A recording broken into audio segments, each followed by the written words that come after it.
Hey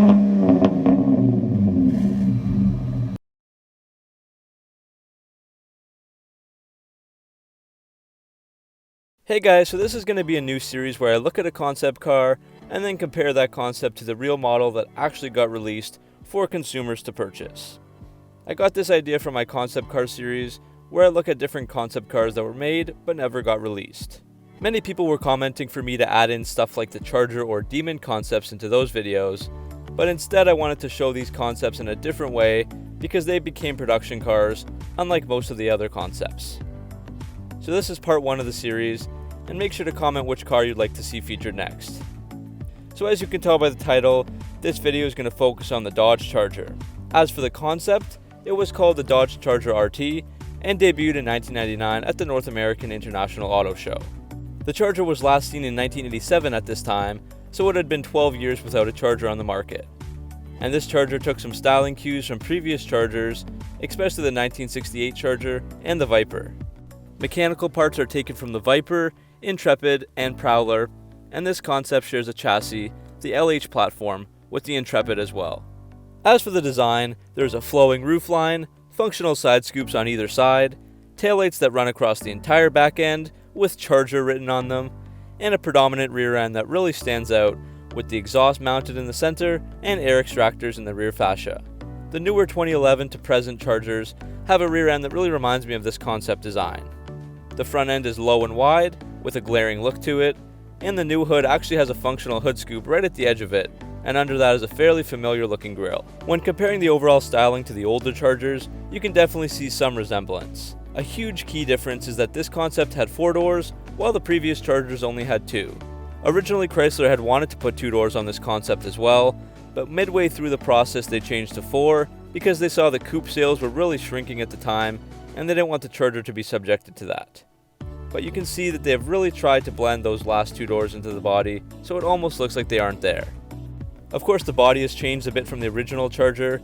If we compare specs, the 1966 Charger was 203 inches long and 3,650 pounds, and the 1999 one is 15 inches shorter and 650 pounds lighter, coming in at 187 inches long and 3,000 pounds. Moving on inside, unfortunately there aren't many pictures to show you, just a couple, but there are bucket seats in the front and back, along with a bunch of rotary dials on the center stack, a pistol grip shifter, and a center console that runs throughout the interior of the car. The steering wheel is a classic 3-spoke design, pedals are made of bright machined metal, and the inside of the doors look awesome with copper red sheet metal and aluminum. Mostly everything is covered with black leather that also has a carbon fiber texture. The seats are black leather with scarlet red inserts, and the carpets are also the same color. And finally, the instrument cluster has a main gauge with 2 others overlapping on both sides. The Charger concept had some awesome performance, since it was powered by a supercharged, compressed natural gas 4.7 liter V8 engine. This V8 was 289 cubic inches, with 2 valves per cylinder and a single overhead cam. This gave the Charger 325 horsepower, which was ahead of the Camaro and Mustang, and just behind the Corvette at the time. They never announced any torque numbers for it. This was mated with a 5-speed manual transmission, and was rear-wheel drive. So 0 to 60 happened in 5.3 seconds, quarter mile in around 13 seconds, and the car could go roughly 140 miles per hour. And the Charger sounded good too, with a Borla exhaust. Disc brakes were taken from the Viper, with 4-piston calipers up front, and 2-piston in the rear. Suspension parts were modified from the Prowler, and there were 3 settings: road, sport, and track. There's also a staggered wheel setup, with 5-spoke cast aluminum rims. Up front, the rims are 19 by 9 inch with 245/45/19 tires, and in the back the rims are 20 by 10 inches with 295/40/20 tires. I found the compressed natural gas engine to be really interesting, and I'm going to call it CNG for short. So Chrysler was one of the first companies to offer CNG vehicles, and this was projected to be the next big thing in the car world back in the 90s. Unfortunately, there was never a market for it, and today there are only around 115 vehicles in the US that run on CNG. The CNG engine would have reduced carbon dioxide emissions by up to 25%. I'm not going to go in depth on how these CNG engines work because it's quite complicated, but basically the compressed gas needs a larger storage tank and it'll get less range than regular gas. So most cars running on CNG at this time had trunk space taken away from the gas tank, and they could only run for about 100 miles on that tank. This Charger concept had a new storage tank system that would not compromise storage space and ran for 300 miles. And the plan for the future was that you could use your home's natural gas source to refill the tank. Cleaner emissions might be an oxymoron for a car like the Charger, but this CNG engine would have given it the best of both worlds. Really low emissions, blended with a lot of power. There is a way to test drive the Charger. All you have to do is buy the Midnight Club 3 Dub Edition on PS2 or Xbox, since the car was featured in that video game.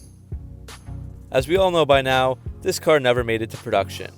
After the Daimler-Chrysler merger, the company wanted to go in a different direction, and the Charger RT was put aside. Fast forward 7 years to 2006, and the real Dodge Charger was available to purchase. If you follow this channel, you're probably very familiar with the Chargers, but I'll go over what the real thing was like anyways. The production car really wasn't too similar to the concept in the end. The car did end up having 4 doors, which really upset some Charger enthusiasts who still want to see a 2-door model. It had an aggressive crosshair grille, long body with plenty of interior room, and a sloping roof with small windows. There was also no available manual transmission, and still there hasn't been to this day. And in 2006 there were 5 different models: SE, SXT, RT, RT Daytona, and SRT8. The price tag was reasonable, starting at around 28 grand for the SXT and moving up to close to 45 grand for the SRT8.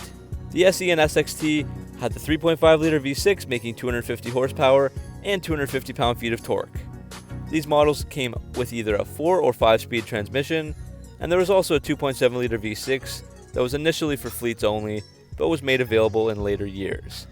These cars had basic features that included 17-inch wheels, a chrome grille, fog lamps, and a power driver's seat.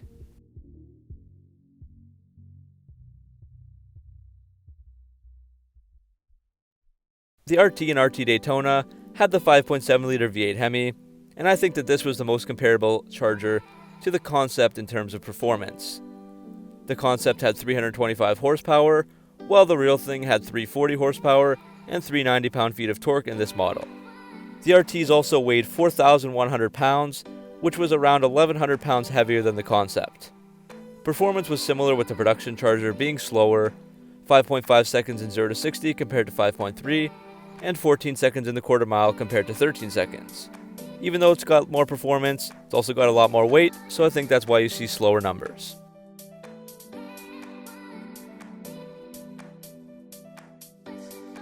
The RT models added 18-inch wheels, leather seats, and dual bright exhaust tips, while the Daytona had some extra customization with graphics, decals, serial numbering, different colors, and a bump of 10 horsepower.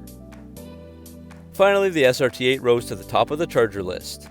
This had the SRT 6.1 Hemi, putting out 425 horsepower and 420 pound-feet of torque. This meant 0 to 60 in 4.9 seconds, and the quarter mile in 13.3 seconds, so the concept actually has really comparable numbers to that. The SRT8 had all the features of the RT, but it got a lot of extras. It looked different with a different front fascia, hood, Brembo brakes with red calipers, and 20-inch wheels. It also had sport front seats, a lower ride, and a 180 mph speedometer.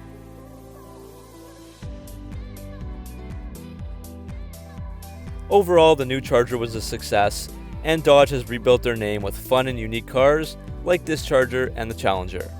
On screen, I'll show some of the comparison figures between the RT and the concept Charger. The concept definitely looked pretty good in my eyes.